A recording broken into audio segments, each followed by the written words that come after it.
in the computer business. He went to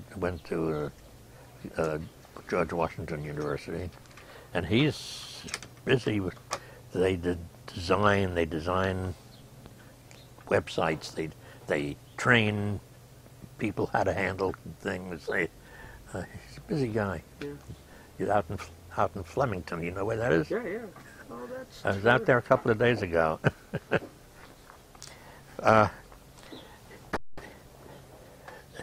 Heck is his name? Here's Tom Dodd in here. Mm-hmm. He's a lieutenant colonel, and I knew him. I just can't remember their names. Yeah. Just like yesterday, I knew them. But anyway, there's Jackson. I don't know what else. Something I was going to go back and tell you. I forget already what we were talking about. I was going to go back. You are an incredible knowledge base here, Marvin. This is terrific. Why don't you have all this before? We did it over a little phone interview like this, but there's nothing like having a chance to just interview you. And we've had a chance to talk to a variety of folks over the last 10 years, and this is a real part of their lives, Nuremberg. I can see it in your facial expression. Oh, sure. Yeah. Well, I've given so many lectures on it. I've had people at lectures copying my lecture on tape. Yeah. And I may even have one up here that somebody went and sent me a copy of it. Yeah. But there are other ones around, all on Nuremberg. Yeah. And I don't know, what else can I tell you that might be of interest to you?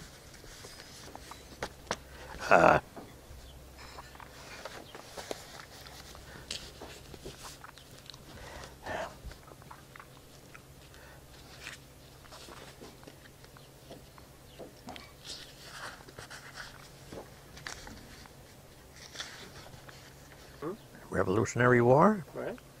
The British got Americans, or whatever you want to call them, and what are they going to do? They put them in prison, but otherwise, the easiest thing for them to do was to put them on ships in the Narrows, and that's where the prison ships. And the British gave the masters of the vessels money to take care of their prisoners. And of course, it would be better if they didn't spend any money for food and kept the money themselves. Exactly. And so prisoners died like flies. And at night, every night, little boats would leave the mother boat with dead prisoners, and row them over to the shoreline, and bury these bodies in shallow graves. And then came about this whole business being done for history. Mm-hmm. I have here that the one thing we wanted, no revenge. It was a basic thing that we want to show people really what happened. We're not doing this because we're taking revenge on anybody. Mm-hmm. This is strictly for history purposes. Well, for legal purposes, you might want to.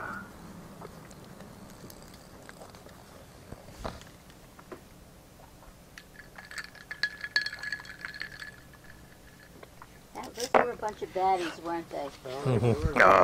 Unbelievable, and that the whole country went along with it. It's amazing. Did they have no choice? You get caught up in the vortex of things, you know. Murray Bernays. Right. Okay, you know all about it. Okay. If not for him, I don't know about the trial, whether we would have been involved with this trial.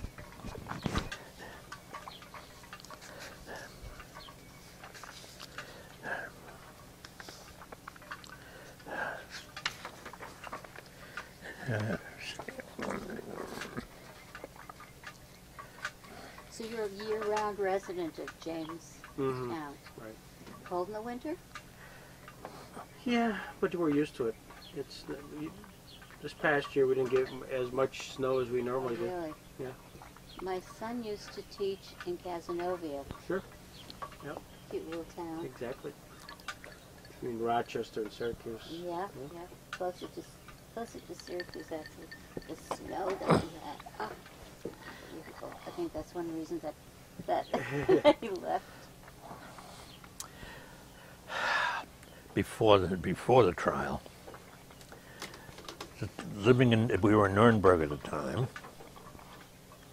Every so often, there would be a loudspeaker or whatever it was, or somebody saying, "This is Martin Bormann. Oh, We're coming down. We're going to get you," etc., etc., etc. Oh, a big thing about Martin Bormann. Out would come the tanks. There's a couple of tanks around the courthouse, and the army, a couple of army people, and we waited for Martin Bormann to come. Yeah. And his group, whoever. Nothing ever happened. A few days later, everybody went back home, back to where they were. A couple of weeks later, "This is Martin Bormann. We're coming down." This went on several times like that. Nothing where for us was ever he? happened. Where was he?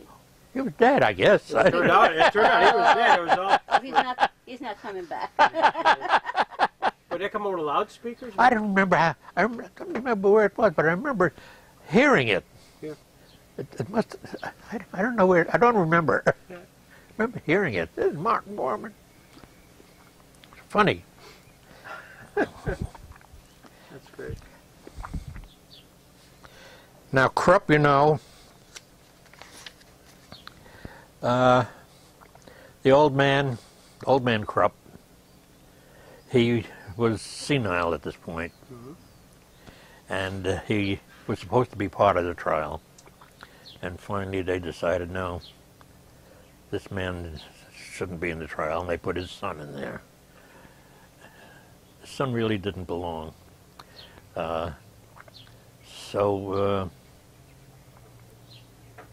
He was put aside, I think, at a later trial, the son. He was.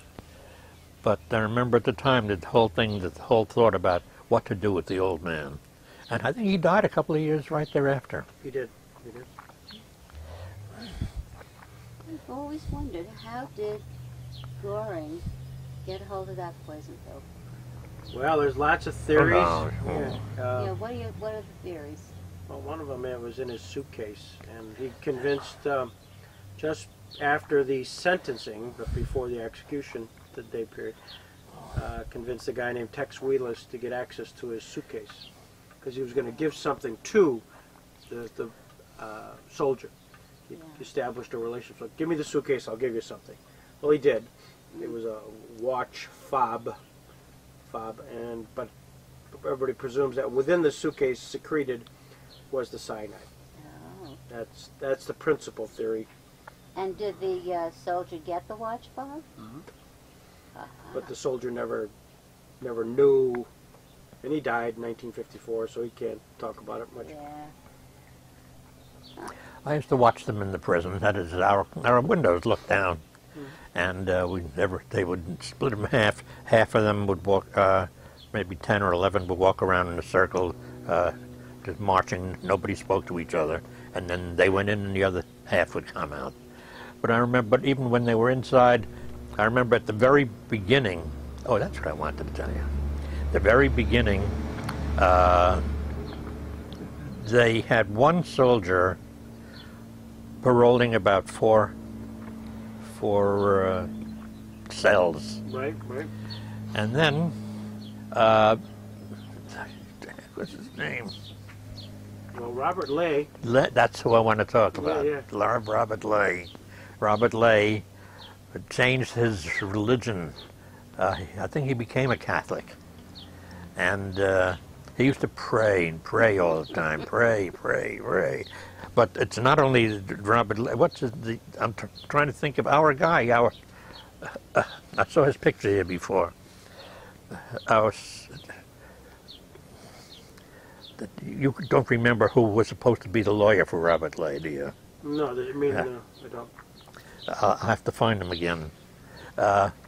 Against Robert Lay, Drexel Sprecher. That's the guy I'm talking about. Good old Drex Sprecher.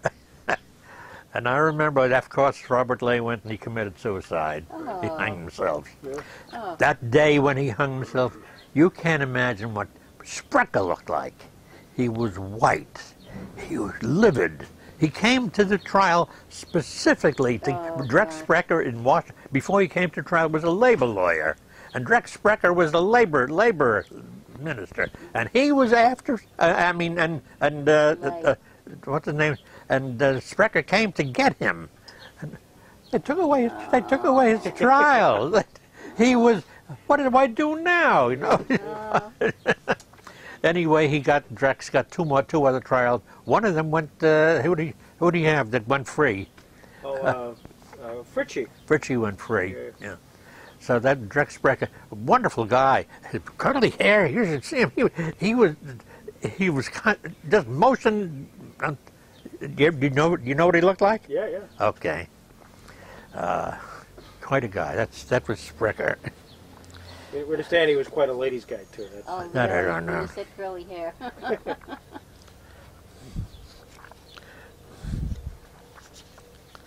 There's no grip here. Somebody about to go in the hotel.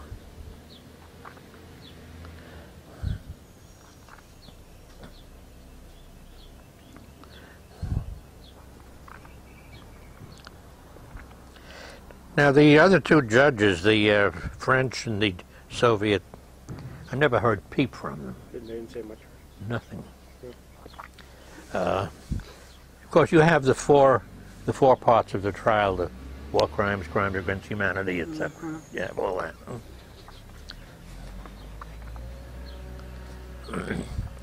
Tom Dodd, John Harlan Amon.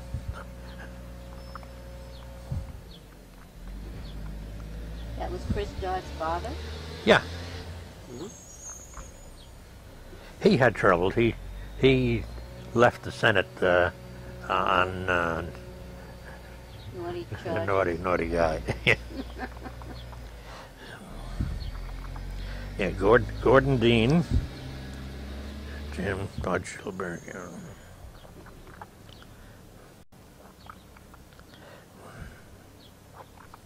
You're trying to think of the someone who died in an airplane crash off in Nantucket. Yeah, that was Wasn't that Gordon Dean? Gordon Dean, yes. Yeah, we mentioned that before. Yeah. I don't know what else I can tell you in here. No one.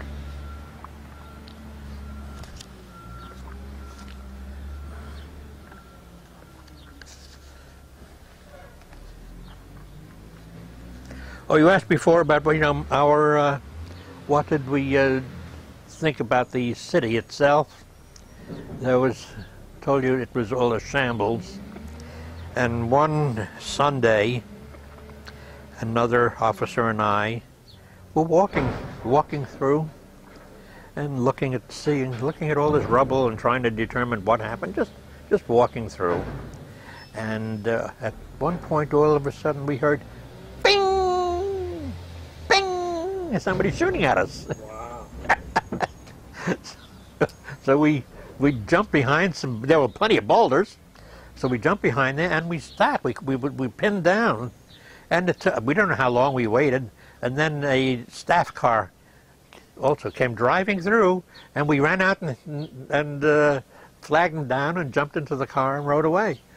Who was shooting at us? We don't know. Wow. Oh. Everybody was Welcome to Nuremberg. Yeah. So that's how you know. You ask what I think of the old city. Yeah. They were supposed to be demobilized, and with no weapons available, and yet they were still. Well, that's inevitably going to have citizens who just. Or, you'd like to think it was totally purged of people, but that isn't the case. But they never are. Yeah.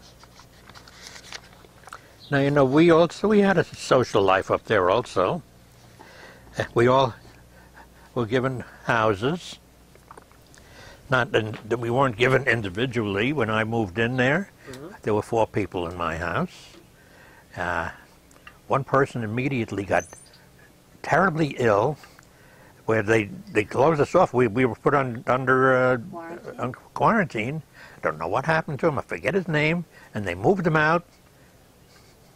Never heard another word about him. Whether he lived or died, I have no idea who he was. Right. Then another fellow, his wife was, I don't know, having problems of some sort, and he wanted out. He was also lived in Brooklyn, and he wanted out, so he left. And then there was my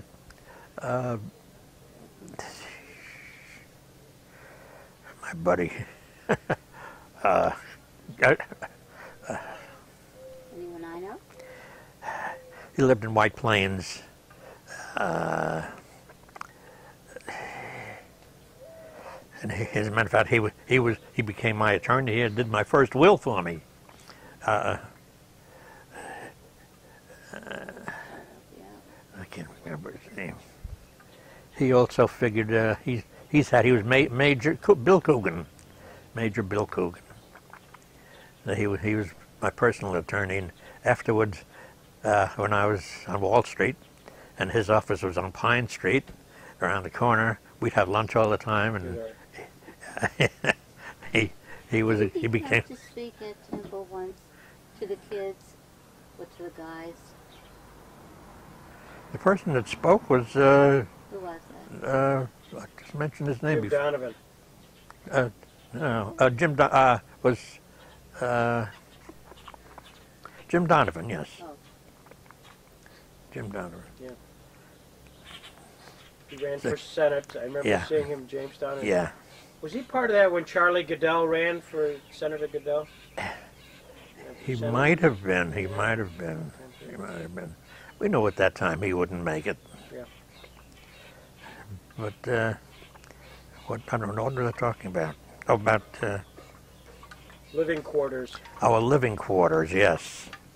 So your social life in My Nuremberg. social life. Oh, so I was left with a house, all myself, my own. I used to have people come visiting me who were going to be on the trial. Well-known names. They would to become either go on the stand or whatever, or else I'd have one man who used to be well known around the world. He was he used to write for newspapers. I can't remember his name. Would come and give him a room, you know. And I had another fellow. I remember Hugh Glinberg. He came from Finland. Okay. He was also a writer, so he would stay. So that's what I did. Also, it came evenings after work. Some of us, we stayed on into the hotel, and there were dancing and whatnot, and dinner. Jackson's wife came one time, and she came one time, and in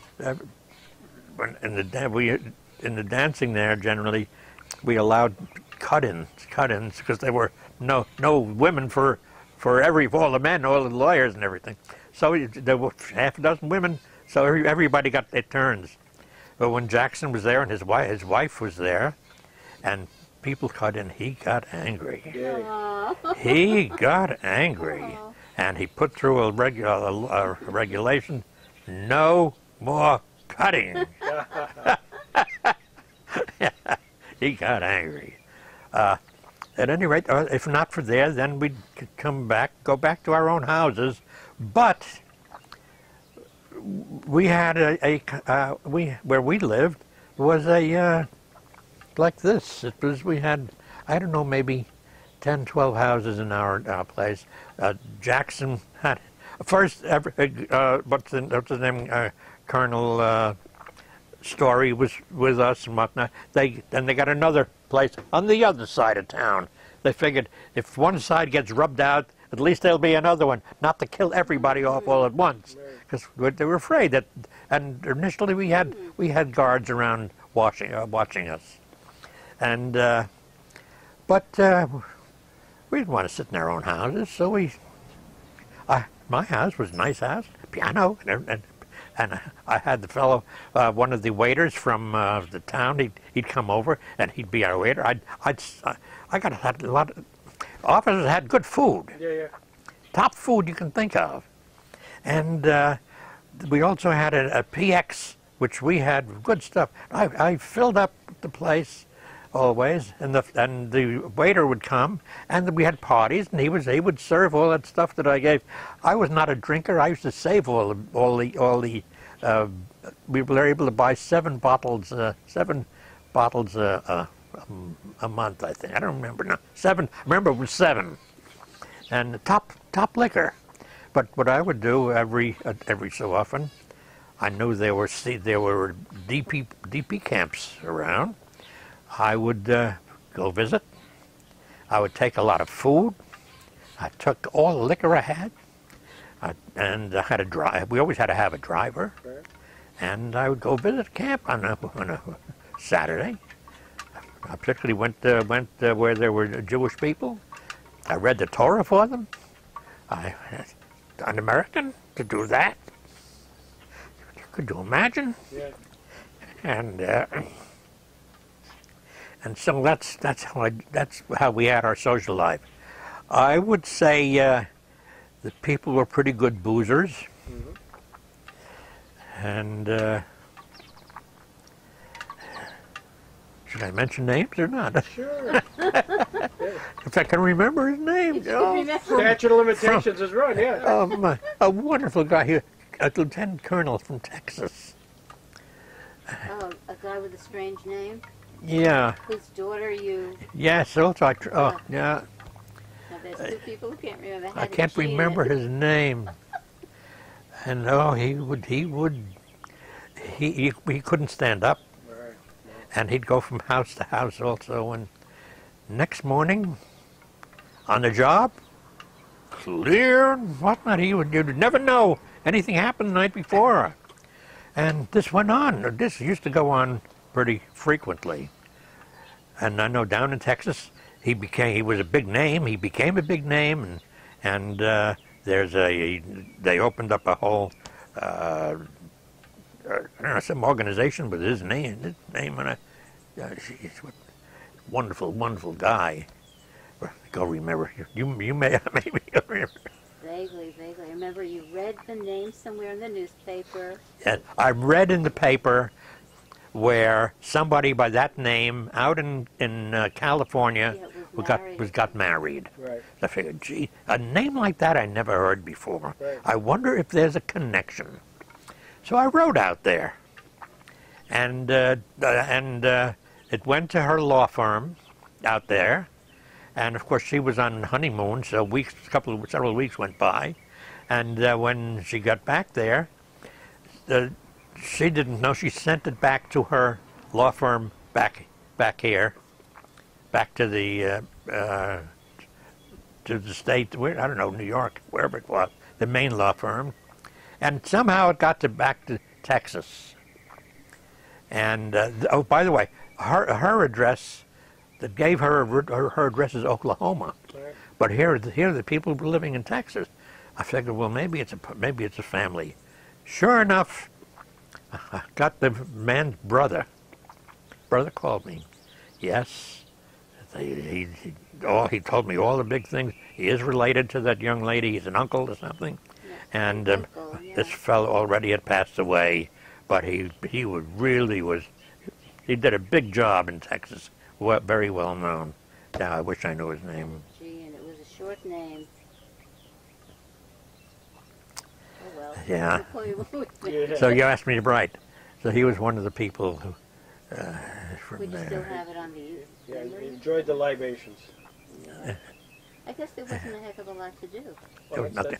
We were not permitted to. Not, Fraternalized. the Germans in their dug hold, wherever they can find, they did do some open up like little bars or whatnot, and music and maybe some dancing and whatnot. We were asked not to go there. Right. They didn't want us to be involved or have any problems with them. So we really had nothing of our own. We had to provide our own. Yeah. And as far as I knew, most everybody. Oh, some of them stayed on. I know some of the people stayed on. A lot of them wanted to leave. Yeah. Did you have enough points at some point where you could go back? Is that? Yeah, yes, after I got back, right away I was out. I had 350 points or something like that. Yeah. I got out. When you came back home in January of 1946, did anybody ask you about Nuremberg? Was there people interested? Nobody, I told you, for 30 years. Yeah. Nobody. Everybody was back to their own work. Everybody was looking for jobs. You know that this was now open up for things, and it didn't take long when there was a a year later. I was in the stock market. There was a terrible sell-off. And it stayed that way. Mm-hmm. And a lot of people left the market and stayed that way until June of 1950. Why? That was the start of the next war. Yeah, Korea. Korean War. That's what started. That's what started the upturn. Yeah. But from 1940, what did I say? 47, pretty bad. Yeah. When I joined the firm, I had nothing. I was a history major. I had nothing. Didn't know about the stock market. I became a trainee, and that's my firm at the time. Must have had 100 trainees. Only 3 of us made it. Yeah. Everybody left. They couldn't. And you stayed in the business? Stayed in the business 30 years. 30 years. Mm-hmm. I became a partner of a major firm. Yeah. When you ask about whether Nuremberg, the trials were remembered, I think that for the most part, people tend to simply concentrate on their own lives, on their own little four corners, and anything else, even today, particularly today. Nobody really cares about anything outside of their immediate sphere. So although it's important to, a lot of people like you, or Marvin, and John, and the Institute in Jamesburg, for the most part, the public at large is ignorant of it, not interested. They ask kids questions about American history, and they can't answer. I think that's outrageous. My own personal take on it is, 9th grade, you've got to teach civics, how to elect a mayor, a representative, recall, and all this kind of stuff. The kids just go right through it. Right. I mean, they bypass it. Right. So they have no knowledge, no care, no concern. Mm-hmm. And their own life is the latest sports event, latest silly musical event, or just their own immediate circle of interest. And that tells the story. And one of the kids in the class, not in her class, it was a history class, and the teacher was giving some real old, Yeah. like Moses, I don't know, Yeah, something like that. sister. And one little boy raised his hand, and he said, "Was that before the Vietnam War or after the Vietnam War?" See, I have no concept of time. Yeah.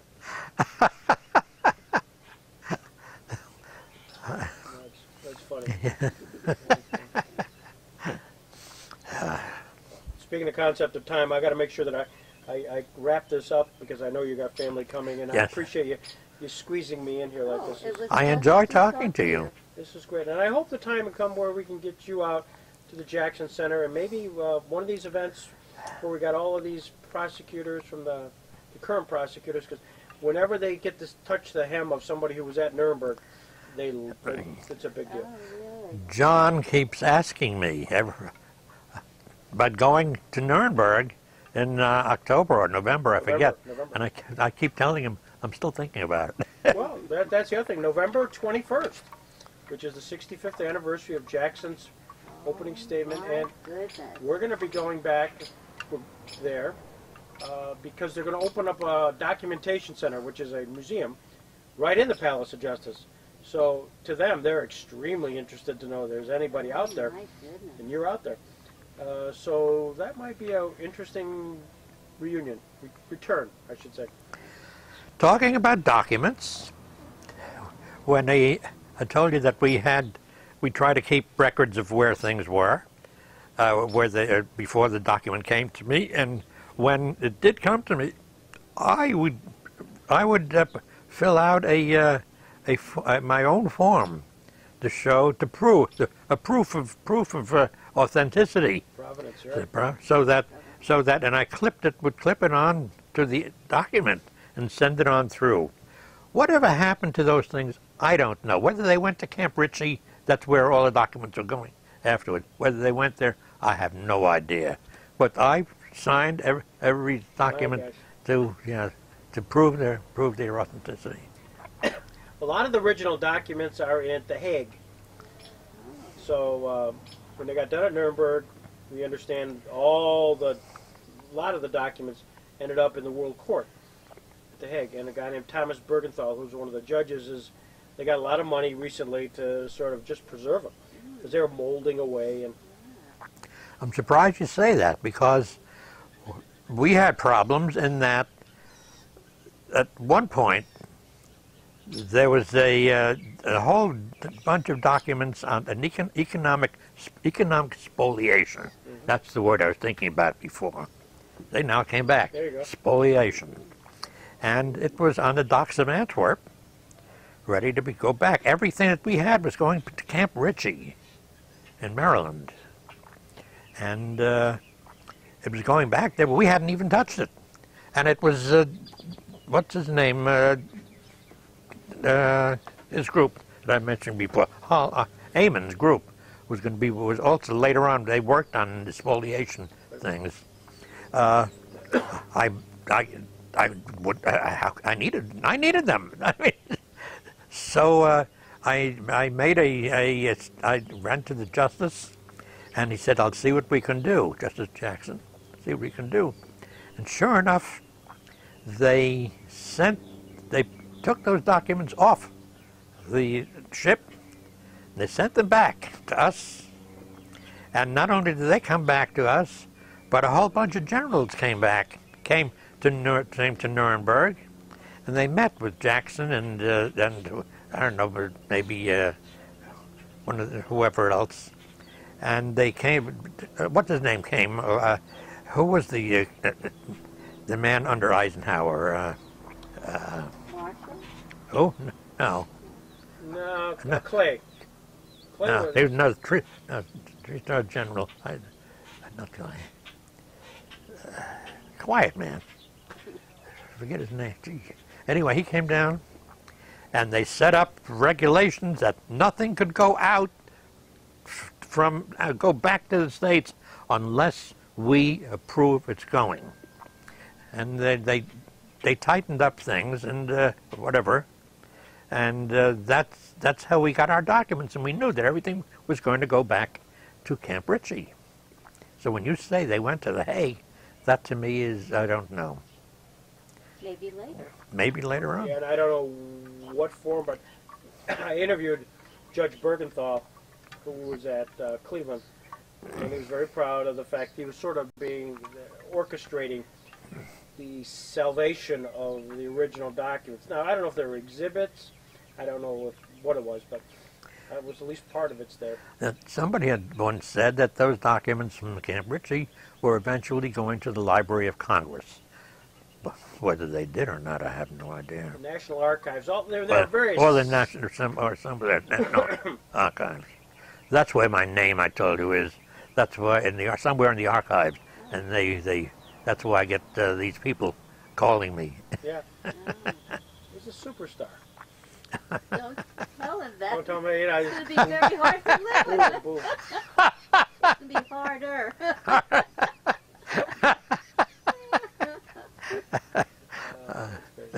Well, thank you. I can't thank you enough, both of you, for letting me sneak in here. Yes, that's okay. It's great, and may our paths cross at least in Nuremberg. Yeah. Are you going to Nuremberg? Now, I understand that they changed the courtroom. You know, we used to have a big courtroom. I think they took the upper part and they brought it back to the way it was originally. Right. But supposedly for the trip in the fall, they're going to open up the thing so people could see what the courtroom looked like. The idea is where the gallery was. Yes. They shut that off for back to the original courtroom, and then sort of reconfigured where the judges were, etc. So the courtroom still remains the same. If you walk in it, you'd say, "My gosh, nothing's changed." But they've just sort of rearranged where the judges are. The judges were against the curtains, the windows, Yeah. and now they've moved 90 degrees. But where the gallery was, they walled that in. So they're going to take that off, and there'll be glass, and on that floor will be an exhibit of the trial, because they really haven't had anything. So They must have fixed that floor because we didn't use it because the roof was leaking. They must have fixed the whole roof. 65 years they probably I used to go up there sometime just to look around. Boy, it was wet and they had papers all over the place. Yeah. well, that's exactly what's happened. They got $4 or $5 million and have converted that into a museum commemorating the Nuremberg trial. And I think what's amazing to me is, the Germans lost. And here they are 65 years later knowing that it's so important to recall and remember that trial. Because people, when they think of Nuremberg, they do think of the trial, or the Nuremberg laws, or the rallies. And they rallies, yes. They just prefer to have people forget about the rallies and the Nuremberg laws. But they know they got to... Well, it was a very good decision, I think, to have made to hold the trials right there. Absolutely. Because of those things. Right. Did I tell you what happened when we first came to Nuremberg?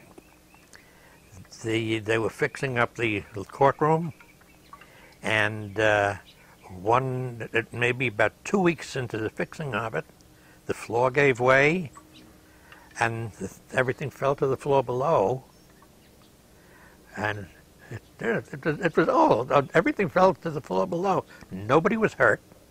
And they went and they locked that room down below. And then they first brought in beams and whatnot. And that's when they built the new courtroom on the next floor above it. So down below was rubble, nothing but rubble in the room that fell down. My gosh. Yeah. I guess that room must be emptied out by now. And By now, yeah.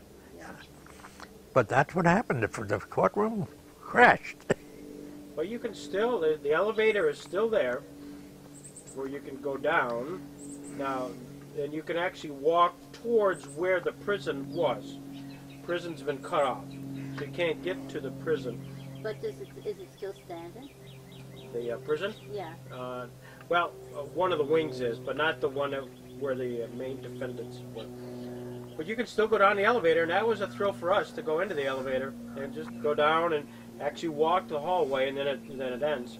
I never used an elevator there. Yeah. Never used one. And Well, the dock, where the dock was, where the defendants, and you can see the pictures, where they'd go in, shut the door. They'd only go in a few at a time, and then go down, and then they come back up, and that's how they came in. Where we were, there was a stone, like marble steps, wide marble steps. But they were old because you can see they weren't flat anymore. They were worn down. I don't know if it's still the same. Absolutely. Same thing, huh? Absolutely. So yeah, you need to go. I can see this. No, not Sarah. Oh, you need to go. What am I going to say? Something about the courtroom.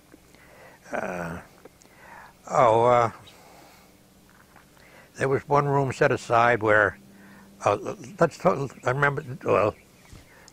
about we would have lunch there. Because we too far to go back to your house, so we had lunch in a room that was set with long tables, and then there was a serving place. They were all hot lunch, and there were people behind serving everybody, and everybody just sat on whoever. And we had a mixture of people eating there at the time of all kinds, visitors. They were not visitors from the street, they were visitors, legal visitors. Right. People with different kinds of uniforms that we never saw before, languages I never heard before, and we would sit with people like that. the food was exquisite. And as much as you wanted, you know. Now, with the prosecution, would Jackson be eating with you? I mean, I think there may have been another little room. Most of everybody was. I don't know. Maybe he had a room by himself, perhaps. The prisoners did not eat our food. They had food of their own, but they only ate out of a mess kit and a spoon, and they were counted.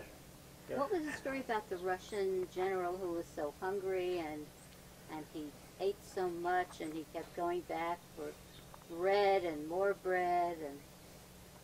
I don't remember. I don't know. Now, the prisoners would go upstairs, I think. I think they'd walk upstairs. I don't remember. I don't know. But, yeah, wow.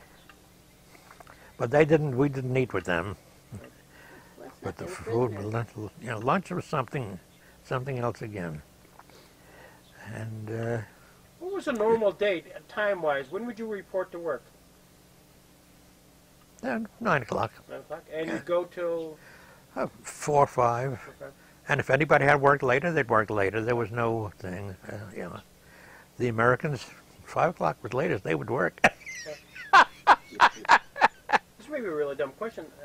Did you get paid on a sort of a salary basis or an hourly? My salary, mine was my regular military salary. I got my base salary, and I got salary for being abroad or something. I forget which. There were several different things, and I remember I got paid there one time, and that was for how many months? Maybe three months being there. The second time I got paid here back in the States. One time I got paid, and I came out, I remember, let's see now.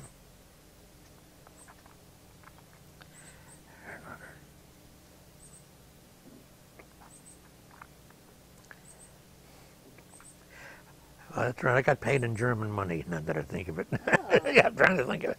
That's right. I was thinking I can't give away $100 bill to somebody. I got paid. My total salary at that time came to about $120 a month. That's what I'm saying. It may have been 3 months' worth. I'm not sure. I don't know what. I don't remember how much they paid us, but that was the one time I got paid, because I remember.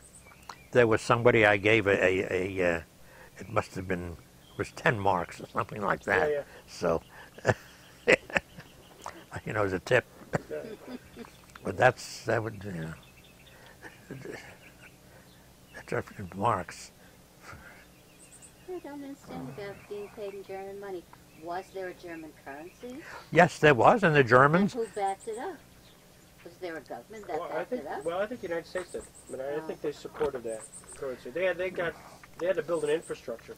Yeah. And that currency was old and ripped apart. We had brand new printed stuff. Only American, yes. Yeah. American. I don't know what they called it. Where was marks? Well, I want to say thank you. This has been great. Nice to have you. Nice to have you, and I really hope that our paths cross somewhere, and we'll stay in touch. And I'll send you some information. And in fact, my email is connected to John's last email, because he copied me. Okay, and, okay. I'd give you my card, but I left them all in my car. Well, I will stay in touch with you. Okay, well, enjoy your really, wedding. yeah. So, have fun. as it turns out, I was talking to the father of the bride and his grandfather, and so... Sure. It'll be in the story about the wedding. I'm sure. I just guessed the way those things work out, but... How do you know? He succeeded Kennedy. I guess so. Kennedy. I gotta learn. In fact, one of the jobs probably today is to get on the internet and learn more about my hosts here tonight. Because briefly, I talked to him and I said that I was glad to be here, and he wanted to know what I was doing. I said I was going to meet with you, Nuremberg, and he was just chirping away about Nuremberg. Oh, so there's something we need to develop. The Brotherhood of Nuremberg. You don't know John's in-laws who live in, Walzer, yes. what's the name? Walzer. W-A-L-Z-E-R? Yeah. You do know them? Mm-hmm. Okay. Yeah, he's a very well-connected Princeton professor. Oh, what's his field? It is, well, he does. It's sort of a war crimes thing. Oh, really? The psychology of war, the philosophy of war. Well, no, Michael Walzer. How come we never came across him? Maybe his course wasn't open for. Yeah, maybe he's not Well, open. and I think he's somewhat retired. I mean, he's more of a think tank guy. Okay. No. But he and his, I was at a conference and I did some filming, and both father-in-law and son-in-law were all together. Wow. So it was the first time that ever happened. Good Yeah, combination. So it was kind of fun. So I've had lots of fun in just intervening with and interviewing such Okay. guys like Marvin.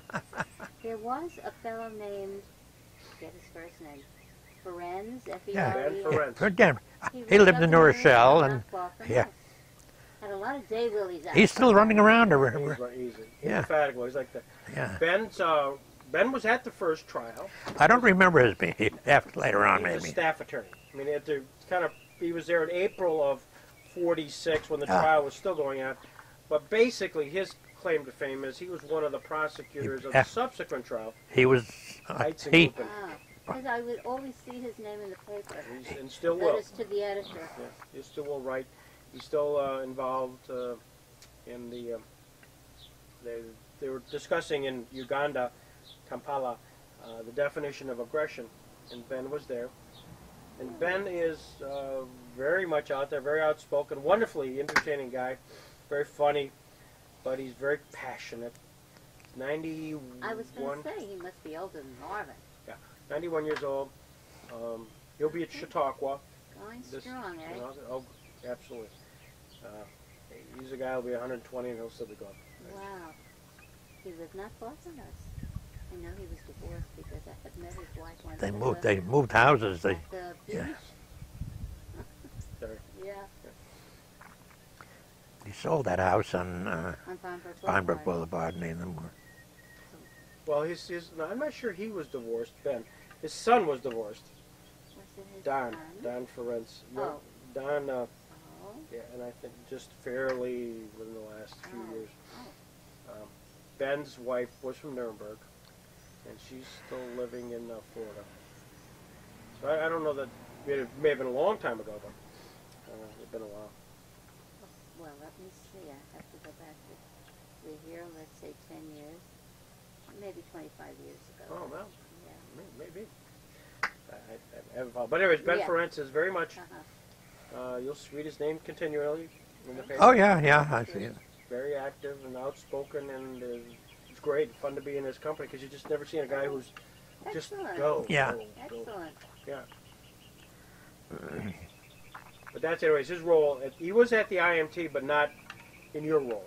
I mean, not part of that trial. He was not a prosecutor. Didn't present. He was sort of in the background, preparing some of the background evidence, and then preparing for the second round of trials. Yeah, he worked along. What's his name? Who was the head prosecutor when he was there? Well, Telford Taylor. Alfred. That's a, Taylor was same guy. Jackson appointed Taylor to run the 12 subsequent. That's right. Yeah. So he was, in essence, oversaw all 12 trials, and he would do the opening statements for all 12 trials, and then sort of let the other guys prosecute. But you know, you don't hear much about the 12 subsequent trials. It just, Yeah. they happened, Yeah, and because people were going back to their normal lives. it didn't get any publicity. I mean, the publicity was your trial. Telford Taylor came as a colonel. Then he became a general when he went on into the other trials. Right. Did you tell Mr. Peterson the story about an anecdote, really? They wanted the original pictures of the Warsaw Ghetto, and Yeah, I told they him that. got- Yeah. Yeah. Yeah, I told him that. Isn't that the greatest? Bump him on it. Demas, George Demas. George Davis. Boy, George was what a guy. You talk about somebody moving around. Here's a guy can move around. Boy, he moved around Paris and talked funny, oh, laughing all the time, telling jokes, whatever. There's some people, I'll tell you, there was some crew.